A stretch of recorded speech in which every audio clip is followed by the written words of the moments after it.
Joining me on the show, former Memphis Tiger, current Pittsburgh Steeler, Calvin Austin. Calvin, my guy, appreciate you hopping in with us, my man. What's up, man? Glad to be on. Good to talk to you. Let's go ahead and go get right on into it. You are our big idea of the day. You have come back from another year with the Pittsburgh Steelers. What has it been like for you to just be home, be back in Memphis, hang out, talk to your folks, see your family, all that good kind of stuff? It's been great. It's always good to come back home and, especially just to spend time with the family, get some home cooked meals from mom. Always good and always cool, too, to just, go to see my friends and stuff, see people I haven't seen in a little minute, old teachers, all of that. So it's always good being back in Memphis. Just, it's home, and being back always feels like that. And they certainly have kind of given you a bit of a homecoming. I've kind of seen you all over the place since you've been back. You've been in the Tigers facility. You hit the home game for the Tigers basketball team. I think I saw you at a couple of schools. Where actually have you been able to get to and hang out and hang around since you've been back? I've definitely, especially this time around, since I had a little more time this off season, just wanted to, not just show my face, but just meet some people and just give some people some time out of my day, and just hopefully just try to impact some mainly some kids especially. So I went to Houston High School, talked to their track team, went to Hamilton, talked to K through 8, and just trying to just tell them my story, my story about my faith, and just being a walk on, and just trying to relate that to life, and just tell them how sometimes you may be doubted or overlooked, and that's just not a sports thing, that's a life thing. And it's just about keeping your faith in God and the power of your mind, and knowing that whatever you want in life, it's all about choices and the decisions you make now, and just to always stay true to yourself and always chase your dream. And so it's definitely been good just to go to different places around the city and just share some of that with some people, and that's something I definitely want to do more of. Yeah, for sure. I can't imagine what it would have been like for, a high school kid. I mean, me and you the same size, brother, 5'8", about 170 pounds, you know what I'm saying? Seeing that as a high school kid would have definitely inspired me. So I can't imagine what you were able to do for some of these cats that are coming up who might feel like they're underlooked or stuff like that. What have you been able to tell, some of those young cats about what it takes to not even play in the NFL level, but just to play at the next level in college?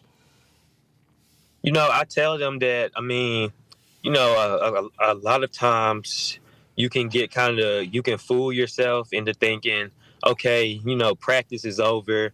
I'm about to do, a couple extra reps or a couple extra lifts or a couple extra sprints. You can do that and be like, yeah, I'm really grinding. I'm really, pushing myself. I'm really, showing that I'm different. But I just want to tell them, like, that's required. Like, that's not doing anything special. And you can definitely, and when I was younger, I thought that was the difference, like, okay, practice over, doing something extra. Or just, okay, coach said I got 8 reps, let me do 9, let me do 10. Like, and I tell them, like, that's required. Like, if you don't do that, you don't have a chance to begin with. But it takes, consistency. It takes sacrifice.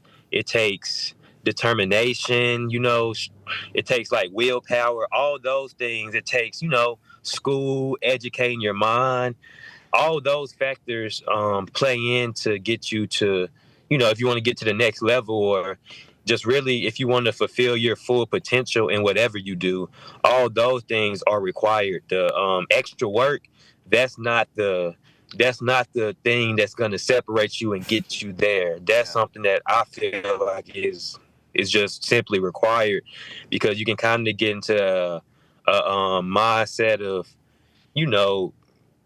okay, I'm doing more than this person next to me, but you're not only competing against that person, you're competing against people from around the country, around the world, and that's why you just got to do everything to just in life to reach your full potential.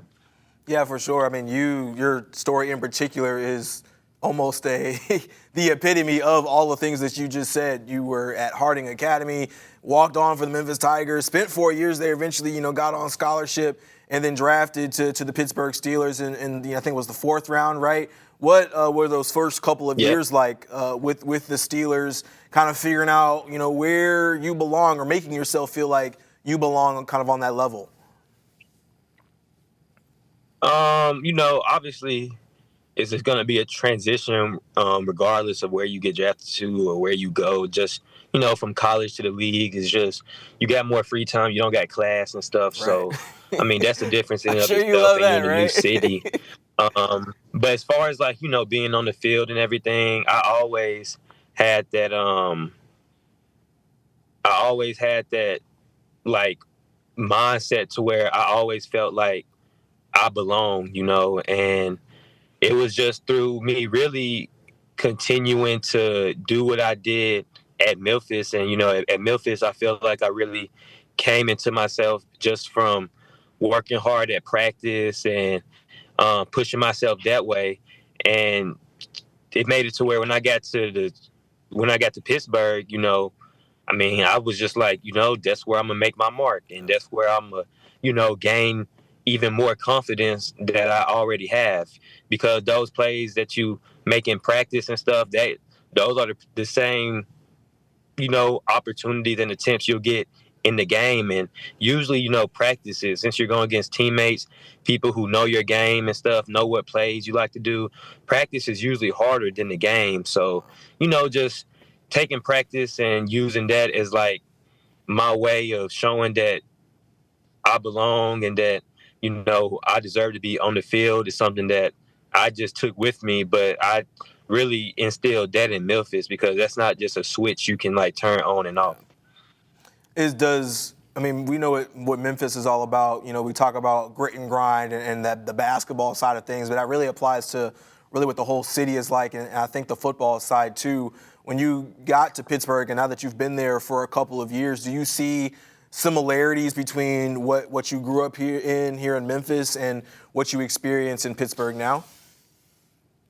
Yeah, most definitely. I mean, Pittsburgh is a hard-nosed, gritty organization, and you can tell that by how we practice, how we, lift in the weight room, locker room, everything. Like you can definitely get that vibe, and that's another reason why I think, I believe that Pittsburgh took me in the 4th round, because Kevin Colbert, who was the GM, he had good ties with Memphis and knew how we got down and knew our mindset and the culture that we have established there to make it to where when I got to Pittsburgh, it was just like a perfect match. For sure. I got to ask you this, because now that you've been there a couple of years, you got to look at that team that you guys have. George Pickens, I'm a Georgia Bulldog fan myself, right? So I look at him, I'm like, dude, that guy seems unhinged. Is George Pickens as unhinged in that receiver room and on the field as it comes across maybe on your TV screen? I mean, not for me, just because obviously throughout, a year, I'm seeing him 7 days a week, 7, 8 hours a day. So, I just see the normal George, obviously the media, I mean, especially with being a Pittsburgh Steeler, majority of the time, they're going to show majority of the bad, and Sure, so yeah. that's all you're going to see, and also at the end of the day, like everybody's human, so like, I mean, I know that I don't get treated in media the same way George does. I mean, I don't get some of the same questions he gets, none of that. So a lot of the stuff I feel like I mean, it's what comes with being a number one receiver. So, I mean, it's to be expected. But, George is just a great competitor. He's an insane athlete. And at the end of the day, he's just he a part of my rookie class. So me and my rookie class, me and my guys, like he's just a friend, So he's definitely a guy that has crazy, athleticism, crazy potential, and a guy that I think is going to be a superstar in this league. It seemed like a lot of the league kind of counted you guys out, kind of especially when the season started, and then kind of as you guys started maybe a little bit slower and kind of came on there towards the end. Another 10-win season, you make the playoffs again. What was that run like for you guys to kind of, I don't want to say turn the switch on, but kind of figure it out and get yourself to a point where you're like, all right, we're going to be in these playoffs, we're going to try and make some noise? It was good, but at the end of the day, like, Coach Tomlin, like, that's expected. Mm-hmm. So, like, we wasn't gonna applaud or be like, man, we're really gonna be in the playoffs, because at the end of the day, like, that's the standard, like, the standard really isn't. We haven't met the standard, like, the standard isn't just making the playoffs. It's, winning games in the playoffs. So, to know that we were going to make the playoffs, that wasn't no surprise. It would have been an extreme disappointment if we weren't in that position. And I would say that, we ended our year disappointingly, So we always have high expectations when you have the coach that we have, the defense that we have, the guys on offense that we have.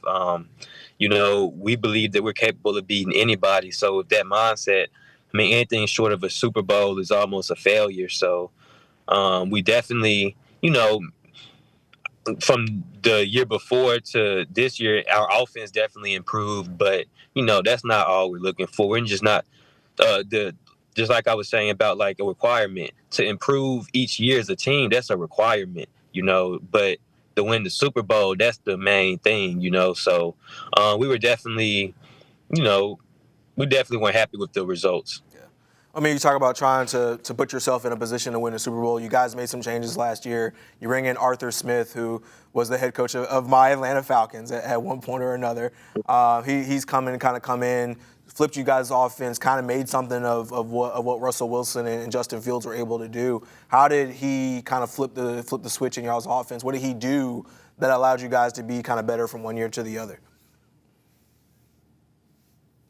Just building a relationship with all the guys, that was something that was probably the biggest thing, and in this, being in the NFL and in this league, coaching and being around other grown men, it's just about having that trust and that ability just to go talk to someone, and he established that pretty early on with all the guys, linemen, receivers, quarterbacks, running backs, tight ends, like, to where he can go to each position and talk to specific people about what he wants, this and that, to where he's just not always talking to the group, Sometimes it's needed. Sometimes the best thing is just talking to an individual and getting that cleaned up or corrected or fixed, or ideas here and there.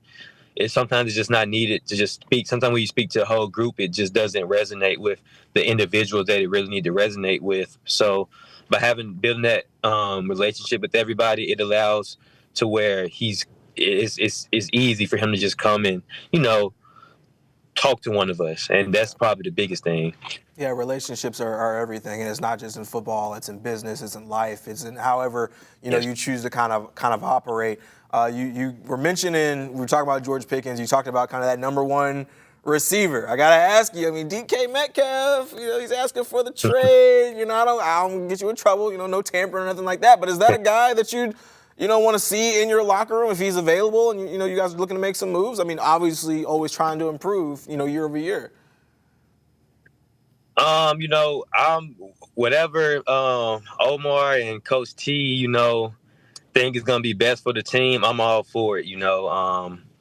In this league, it's a business. So I feel like if you ever get caught worrying about the next man or next person, then somebody may be knocking on your door. So whatever it is to help the team win, I know that we got the coaches and the organization that's gonna make those moves. But at the end of the day, it's up to me individually doing what I can do to improve myself in order to help the team be the best team that we can be. Yeah, and you had a solid year, 548 yards, 4 touchdowns this past year. Entering kind of the final year of your rookie deal, $1.1 million due to you this year. But have you kind of talked to other NFL vets, guys around the league? Does it feel like there's more pressure in a contract year, or is it just like, hey, I'm just going to go out and do what I do, and where the chips kind of fall where they may?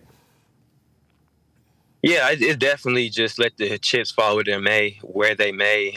Just because each year for me is since college, I put that pressure on myself. No money or any outside external influence is gonna motivate me more or less. My this battle and journey I'm on is always, me versus me at the end of the day. Being a walk on and stuff, like it ain't. This is I'm in the NFL going to my contract year. Like that's a blessing. That's a blessing. Mm-hmm. So at the end of the day, like I'm playing the game of football that I've been playing since I was a kid in the NFL, living out my dream. I don't have any pressure. That would be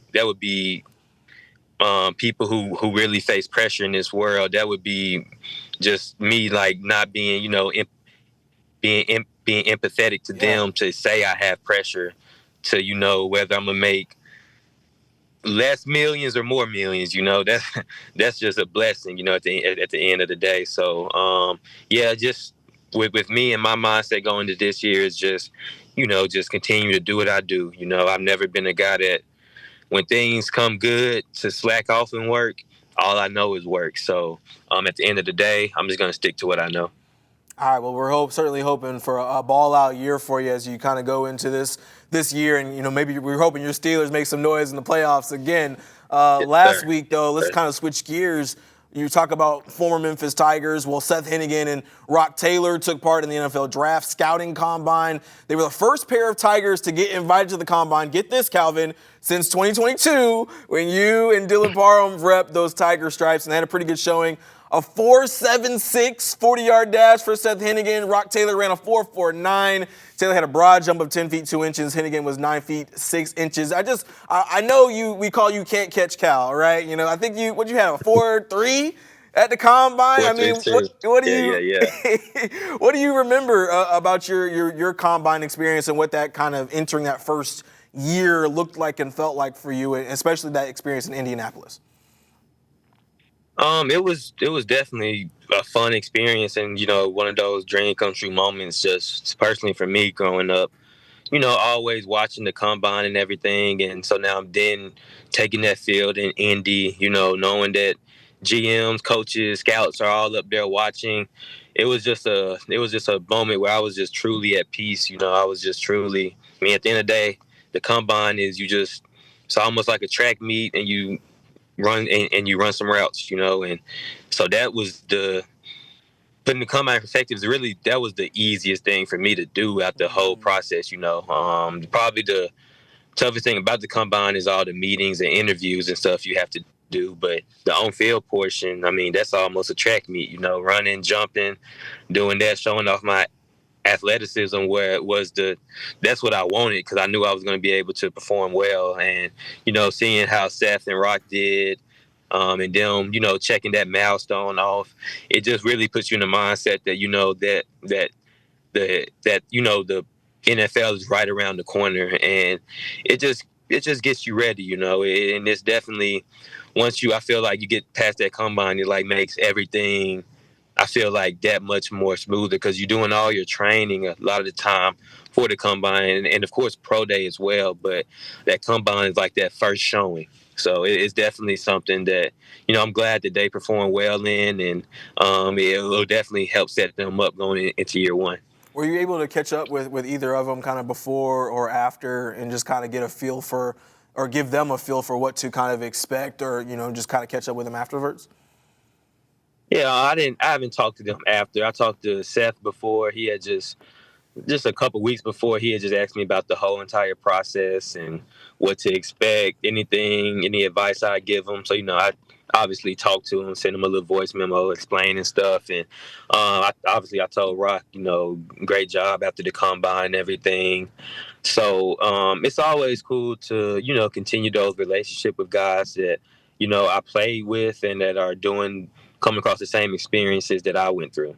For sure, and I think it's got to be really cool for them to kind of see some of you former Tigers that are still in the league. You of course, Jake Elliott obviously just won a Super Bowl. Kenneth Gainwell as well. Seeing those guys, Blake Watson kind of hanging out with the Broncos and making his stamp last year. Did anything about the combine experience surprise you when you were doing any of that? Nah, not really. Before the combine, we're well versed in everything to expect, so you kind of, already really know what to expect going in there. I mean, and then interview wise, I mean, I'm like, I don't have nothing, too crazy background or Right. any crazy stories. So, a lot of the questions were, pretty base and standard. So, going to the combine, I kind of already knew what to expect, and it kind of went, as expected. I performed well and helped solidify or boost my stock and everything. And it was definitely, a performance that I was pleased with.